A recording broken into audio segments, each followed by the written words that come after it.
It is now my pleasure to give our annual chair report, chair of the board. Clearly, we all look forward to the day when the first words on a presentation is not COVID or coronavirus. But for now, that is part of our reality. So I want to start off by discussing the association's response to the pandemic over the last year. I will also provide some high-level updates for your cooperative and your board of directors, and discuss the important role that you as members play in governance, including the election of board of directors as we've heard this evening. It's hard to believe that it's been just over a year since the pandemic reached the boiling point and the stay-at-home orders and restrictions followed. In that time, investments in technologies have allowed staff to work remotely and continue to serve customers. The pandemic has also shown that our customer operations are truly essential businesses. And as you and your families and employees continue to show tremendous resilience throughout the year, it has been gratifying to see. And while some customers are still facing hardships, many customers did have excellent years. As we move ahead in 2021, we recognize that people are tired and ready to get past all of this. As a board, we want to continue to find ways to support our customers and the Farm Credit East team who have persevered throughout this last year. Fortunately, our cooperative came into last year, into the pandemic, financially strong, so that we had the resources to support both our team and our customer owners. The different ways we've been able to do that over the past year have been the fact that we assisted many customers in accessing PPP loans through either a third party or direct loans, as we served over 1,100 customers with the ability to access over $100 million in funding. We also provided expertise to access the program elsewhere if we're not able to help directly. Also worked with customers on the forgiveness process, as well as those eligible to access the program for the first time or during the second draw. We provided information on the PPP, tax changes, relief programs, and market outlooks to provide the information needed to navigate in these uncertain business environments. This was all through our knowledge exchange program, as you heard a little bit about earlier this evening. In addition, we worked with customers to make loan adjustments to provide payment relief while they adjusted to business plans. And we help customers take advantage of the current interest rate environment by converting to lower rates on the fixed rate loans. And while it would be tempting to simply hunker down, your board has continued to carry out this work in different ways. We have supported the team in their efforts. We have reorganized committees and created new enterprise risk management framework to help us move forward. One of the lessons learned from this pandemic is the importance of digital tools. We have, throughout our robust planning process in the board last year, we approved the development of a new digital platform, which is going to take place over the next few years. And Mike will make additional comments about this that you'll hear in his report coming up. I've mentioned that our cooperative's financial strength, that is what has allowed us to work with customers facing financial stress and continue to provide members with the capital that they need. Both our 2020 earnings and our capital position at year end were very strong. And Mike will provide more details in his financial report.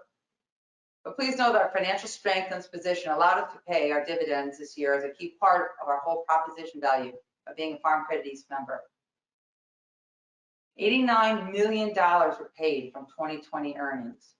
This represents roughly a 1.25% reduction in our average customer's effective interest rates, which is a true value proposition of being a member of our cooperative. We provided an advance on this patronage last summer for supplemental cash flow during the height of the pandemic to help our customers meet their needs. Please know that your board is committed to returning members' funds that are not needed to operate or capitalize on the business. Throughout the year, our board has continued to meet virtually, and we've remained very engaged. In addition to our regular board meetings, there have been frequent check-ins and updates with our CEO to ensure alignment. As you see on the board, this is a composite of our current board of directors. In last year's election, Doug Shelmadine and Skip Hardy were re-elected, and Barry Buck was elected as a new director. I certainly give Barry a lot of credit. I joined the board during the pandemic, and he has yet to attend an in-person meeting and meet many of us in person. but through the advantage of technology, he's really dived in and contributed and been a strong member of our board this past year. On a sad note, in December, we're very sorry to learn the passing of one of our outside appointed directors, Keith Stoltenberg. Keith had been on the board for 2 years and had made many contributions to Farm Credit East. And prior to joining the board, he had a career in public accounting, and he is greatly missed. Joining the board in January, this past January 2021, is our new outside appointed director, Jay McWaters. Jay is from Hamburg, New York, and he teaches accounting at Canisius College. And like Keith, Jay also spent his career in public accounting, where he had worked with many agricultural cooperatives. We're glad to have Jay on board, and we look forward to his many contributions as well.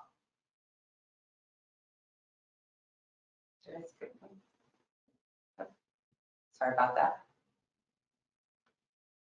Before I hit my closing remarks, I just want to put in a plug. As you heard from our board director candidates, I want to encourage involvement. As a cooperative, our grassroots outreach and feedback is more important than ever, at a time when it's more challenging than ever. As you heard about our local customer service councils, these are an important link between our full membership and the board and the staff as well. And they've continued to meet virtually throughout the pandemic. In fact, each branch's customer service council met just prior to this meeting via WebEx.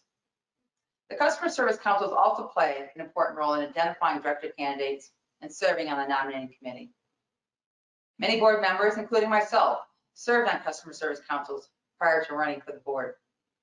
We're always looking for new viewpoints, for feedback, so please let your branch manager know if you are interested in serving on a customer service council or on the nominating committee moving forward as being part of your cooperative. As you have heard, one way every member can contribute to the governance of our cooperative is to vote. Ballots will be mailed shortly, and new this year, you'll also be able to vote online. So I encourage you to vote either by mail or an online ballot. And before turning over to our CEO, Mike Reynolds, I just really want to say a word of thanks, both to our board of directors. It's been a really crazy year, but we have a tremendous board of directors, to our customers, to all of you, and especially to our staff. I can tell you this guy coming up next, this wasn't in the job description when we hired him or when he started the year, but he and the entire Farm Credit East team, major thank you for where we are today and all your tireless and hard work on our behalf. So with that, it is now my pleasure to introduce your CEO, Mike Reynolds.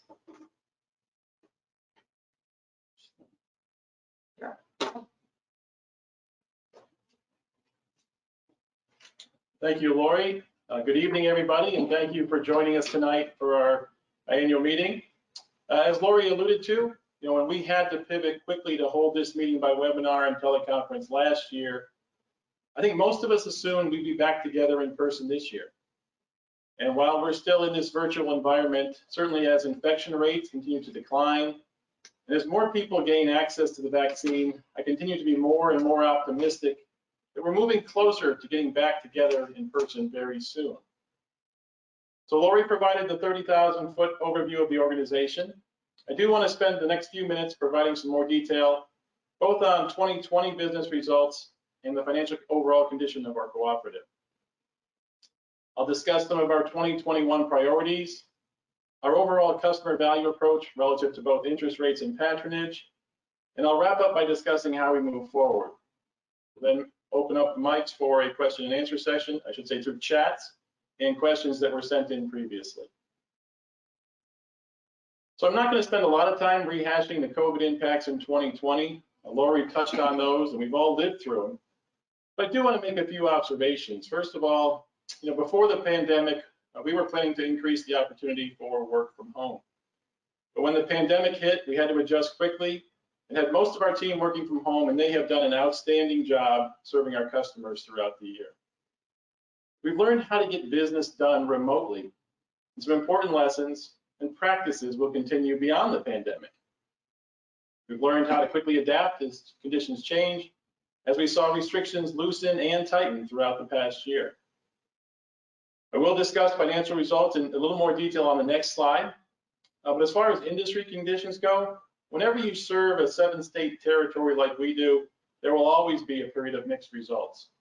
Some areas had excellent weather, good crops, some were very dry, We also had some severe weather events as well.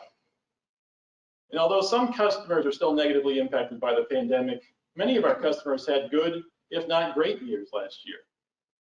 Strong demand for products like lumber and direct-to-consumer operations like CSAs, ag retail, and garden centers, with people spending more time at home. And after major disruptions at the onset, many dairy producers had good years, though we're mindful of the impact that government support had on those results. And for even for those customers who did well, we know it wasn't easy. It was a year of continual adjustments to changes in the market, changes in COVID restrictions, and efforts were needed to keep customers and workers safe.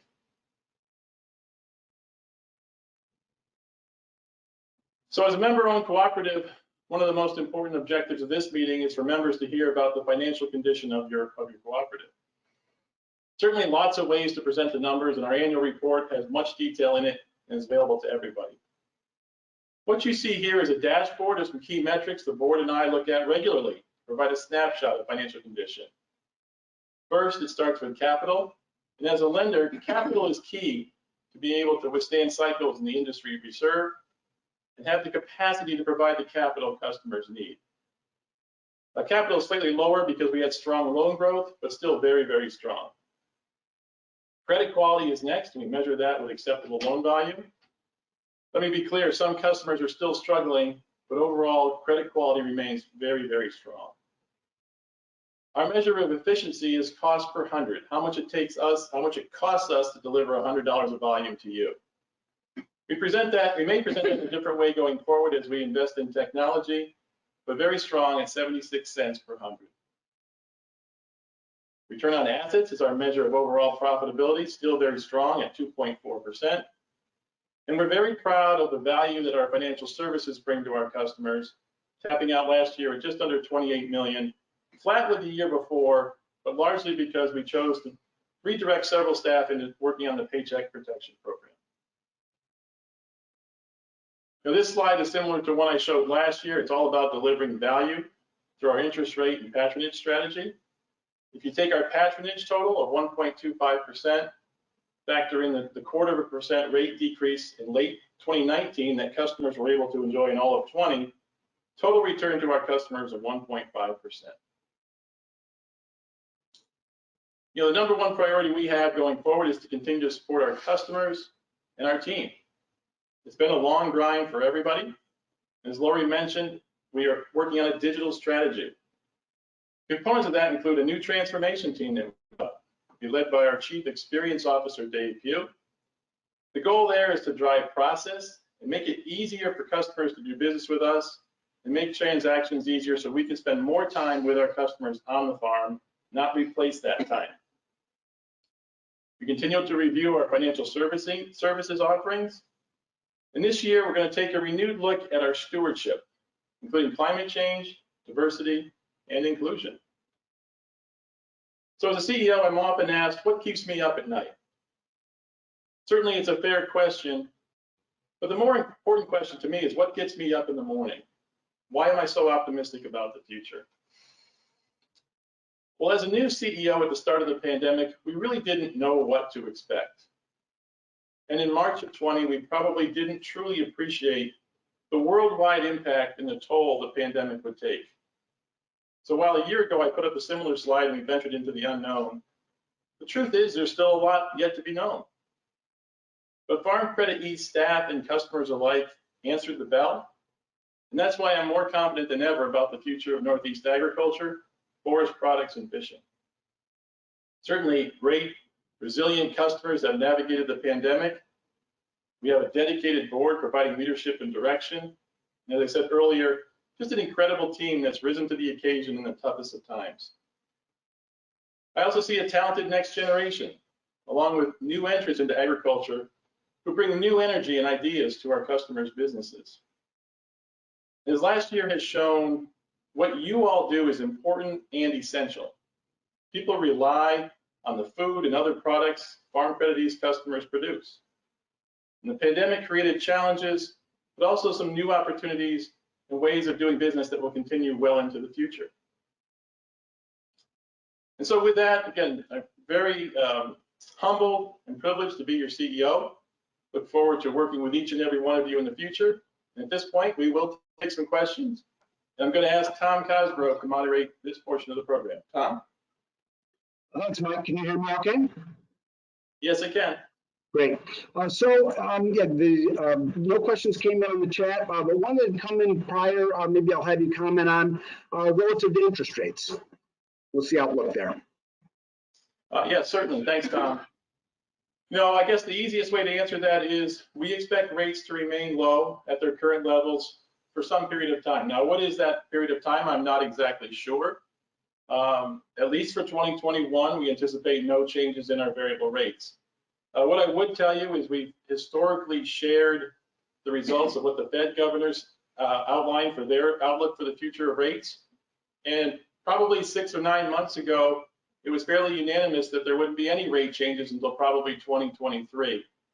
We are seeing a little bit of movement from some of those governors that there may be reason to change a little bit earlier. But in the near term, we think rates will remain flat. Next question, Tom. Yeah, Mike, we had a question. How did the Country Living program do during the pandemic? Country Living program has actually been one of the highlights of our programs. Certainly the pandemic has been a driver of that, as people have been drawn to the country and away from urban areas, created strong demand for those types of properties that Country Living typically finances. It's been one of our strongest programs in all of last year, doing very well overall. Certainly that was also aided by low interest rates. The combination of those two just made for a tremendous real estate market. And I guess, what's the latest on PPP? PPP, okay. So the latest COVID relief bill last year provided for a second round of the Paycheck Protection Program. And just like we did last year, we were committed to helping our customers get through this round. The current round is set to expire at the end of the month. And at this point, given the backlog of applications that we have and our commitment to get those through the system, we are no longer accepting applications, and we'll continue to do that as we go forward. Shortly after that, we will shift our focus over to the forgiveness piece. Certainly getting the loans was half the battle, and being able to get the forgiveness was the other half. And we are committed to working through, as Lori said, 1,100 customers in the first round, plus those in the second round. I'll make sure that forgiveness is obtained for everybody. So with that concludes our annual meeting for tonight. Once again, thank you very much for being a Farm Credit East customer and joining us here this evening.